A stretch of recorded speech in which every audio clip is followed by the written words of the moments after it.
A gente precisava vir aqui. Subir muitos quilômetros íngremes de barro e pedra até chegar. Pisar nesse chão, olhar para essas montanhas verdes que parecem sem fim. Daqui do alto, a gente quer encontrar vestígios da chamada História do Silêncio, que aconteceu séculos atrás. Ela é diferente da história escrita dos reis, das aristocracias, das classes dominantes. Sobre a história do silêncio, quase não há documentos, pois seus protagonistas não tinham tempo nem recursos para os produzirem. Com seu suor e sangue construíram por mais de 300 anos a maior parte das riquezas desse país. E durante todo esse tempo, organizaram diversas formas de luta para afirmarem sua importância, sua humanidade, seu direito à liberdade.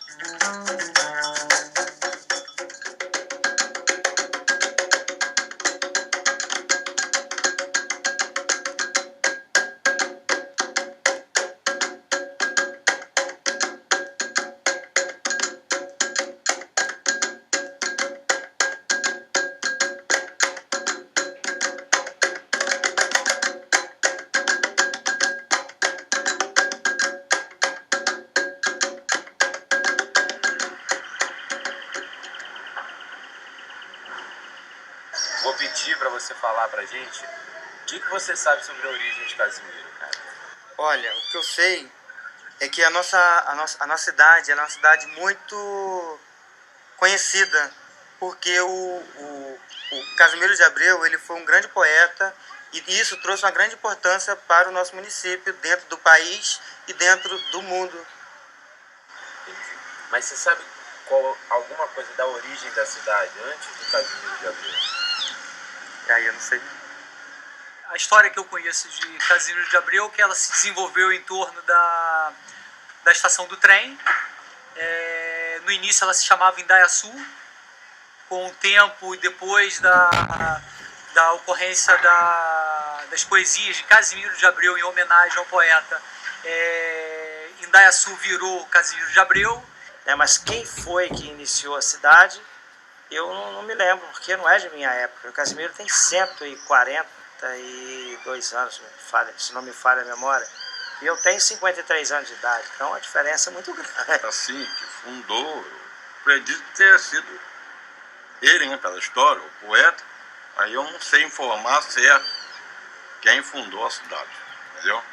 A história do município de Casimiro de Abreu, como tantas outras, tem início com as populações indígenas que viviam aqui na época, né? Em Barra de São João eram da nação Goitacá, e aqui em Casimiro, na verdade, no local hoje chamado de Aldeia Velha, município de Silva Jardim, habitavam os índios Guarulho com o Frei Francisco Maria Talha. Ali em Aldeia Velha, eles erigiram uma capela que depois ruiu, e devido a surtos, a doenças, eles saíram dali e vieram mais para próximo da foz do Rio São João, onde então formou-se um núcleo chamado Sacra Família de Ipuca. E uma coisa bacana desse núcleo é que ainda no século XX, Casimiro de Abreu é um dos municípios que nesta época ainda, início do século XX, conviviam índios. Nós tínhamos ainda aqui um aldeamento indígena, mas que conviviam índios, negros e portugueses. Nós sempre ouvimos falar sobre o Quilombo, uma localidade aqui do nosso município, na nossa área serrana, e eu perguntava, mas foi um quilombo de resistência escrava? Ninguém sabia informar. E eu pensava, não é possível que com esse nome não tenha sido um quilombo de resistência escrava. O passado da escravidão marcou especialmente a história de Casimiro de Abreu. Né?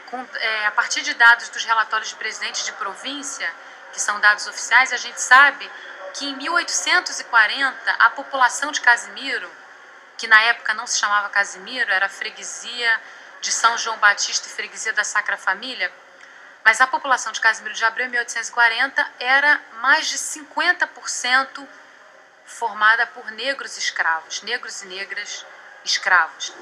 E onde existia grande número de escravos, existiu sempre o sonho da liberdade e, em várias áreas, a formação de quilombos. Realmente, estudar a escravidão já é algo difícil, porque a tradição africana é muito mais de registro de história oral do que história escrita, gráfica, né? Então, registro documental produzido pelos quilombolas é praticamente impossível conseguir. Então, eu teria que procurar registros produzidos pelos agentes da repressão, e foi justamente o que a gente encontrou. Essa referência vem numa carta que indica que os colonos suíços, com apoio oficial, conseguiram se impor diante dos quilombolas da região, expulsaram-os, apropriaram-se das benfeitorias realizadas na área e simplesmente teriam destruído os quilombos e no seu lugar edificado núcleos para os colonos, no caso os colonos suíços. 14 de maio de 1823. A terra que cultivamos, não sendo própria para a cultura do café e do açúcar. Eu, Antônio Creton, quero abandoná-la para me dedicar a esse tipo de cultura. O desejo de ter uma plantação nos levou a fazer excursões nos bosques virgens. Há tempos vinha-se falando de um terreno onde ninguém havia posto os pés. Vários colonos reuniram-se para esse fim. Ao cabo de 8 dias de marcha, deparamos com um quilombo. É um esconderijo de negros fugidos que, para escaparem das crueldades dos portugueses, vão viver juntos em montanhas quase inacessíveis. Ao nosso retorno à colônia, foi feita uma declaração ao diretor, e a autoridade de lá enviou 20 homens armados para prender estes bandidos, o que ocorreu com sucesso, mas fomos obrigados a prendê-los de maneira reprovável. Eles eram em número de 18, tanto homens quanto mulheres. Por ter ajudado a fazer esta descoberta, obtive uma légua de terreno, com uma escolha de onde melhor me parecia. Eu me situei precisamente no local onde estes 18 negros haviam feito uma plantação. O limite de negociação entre senhores escravos estava no eterno diálogo entre o bacalhau, ou seja, o chicote, e as costas sofridas do cativo. Eu acho que enquanto você está trabalhando com alguém que é privado de liberdade, a propriedade de outra pessoa, que pode ser submetido a castigos físicos, ou seja, que a dominação sobre ela se dá, né, dentro da unidade produtiva, exatamente como propriedade de alguém, como passivo de punição direta, né, não há essa margem de negociação.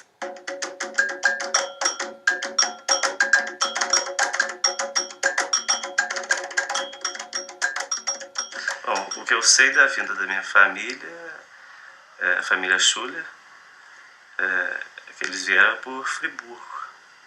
E de lá eles vieram para cá. Vieram descendo a serra e chegaram até aqui, na região de Quilombo, né? Chegando aqui, eles encontraram os negros, que aqui, como sendo Quilombo, os negros se refugiavam aqui. E o que eu sei é que os negros foram expulsos daqui pelos alemães. Uma família, isso ocorreu há pouco tempo atrás, cerca de 30 anos, por aí. Seu Cecílio, a gente queria que você falasse pra gente sobre a sua vida no Quilombo. O senhor é nascido no Quilombo, né? Ou a origem, seu pai, como foi essa paixão? Nos pais? Não, nós lá com os pais da gente a vida lá era a gente trabalhar. A gente levantava às 6 horas, tomava um café com broa e ia pro serviço. Pegava até 10 horas. 10 horas vinha, almoçava, 11 horas pegava de novo. E até meio-dia. Meio-dia, 2 horas. Jantava, pegava de novo e até 6 horas da tarde. Lá era assim. Eles foram a última família de negros a sair daqui. Não ficou mais nenhum. Os alemães tomaram conta de tudo, né? Só tinha alemães e essa família de negros. E todos aqui são alemães. Schuller, Inge, Boy, Schwind, Schumacher. São todos descendentes de alemão. Né? Ele queria ganhar aquilo, porque eu vendi um bananal para um outro colega meu, ele pegou, comprou o bananal e ficou dizendo que tinha comprado a propriedade também. Aí ele botou questão.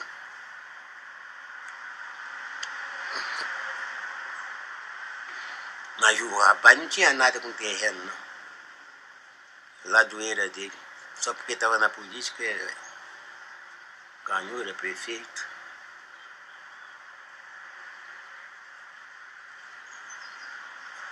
Começou a mandar a polícia lá toda semana, 2, 3 vezes. A gente acabou se aborrecendo mesmo.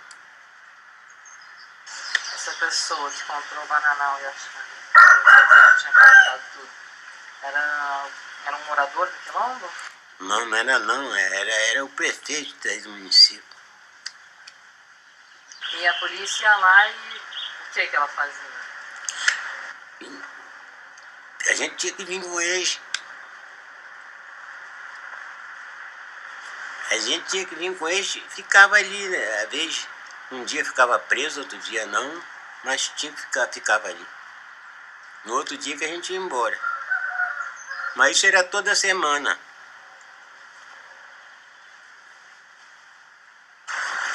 Durante quanto tempo?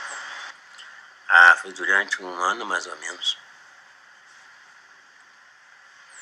E depois você saiu de lá? Aí acabou. Ele pegou o terreno também, vendeu. Ah, com certeza. Se fosse um descendente de alemão mesmo, isso ia dificultar um pouco mais, né? Porque tomar a terra é uma coisa muito difícil de alguém, né? Mesmo não tendo documentos, a pessoa está há muito tempo em cima da terra, do sítio, é muito difícil tomar a terra. Eles não tentaram reagir? Tentaram, parece que eles saíram de um lugar, ficavam em outro, resistiram, não foi de uma vez só. Né?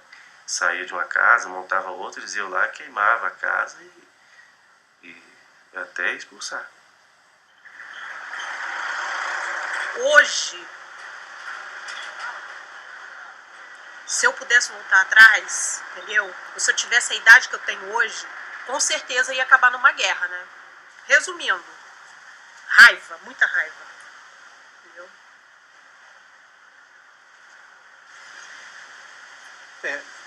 Em termos mais gerais, eu acho que se nós formos, se cada município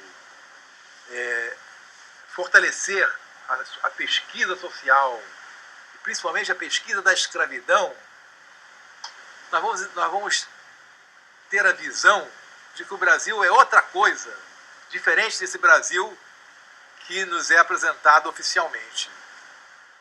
Tamanha foi a existência de quilombos por aí fora que não são documentados. A maior parte dos quilombos não são documentados, não foram documentados.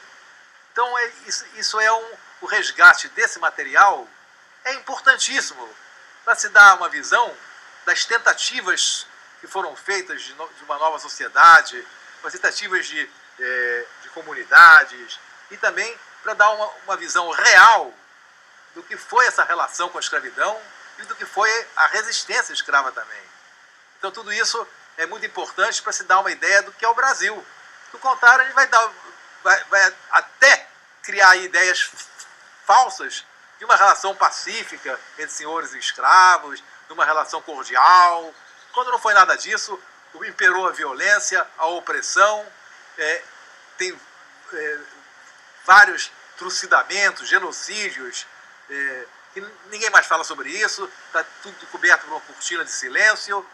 E abrir essa cortina é mostrar o que é esse país, o preço da construção desse país e, consequentemente, fornecer aos protagonistas desse país uma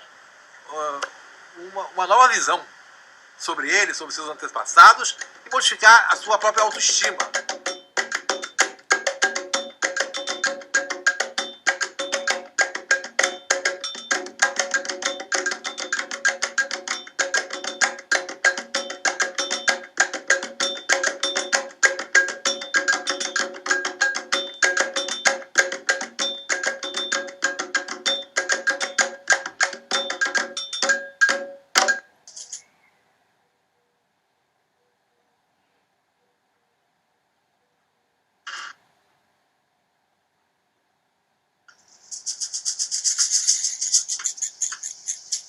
Thank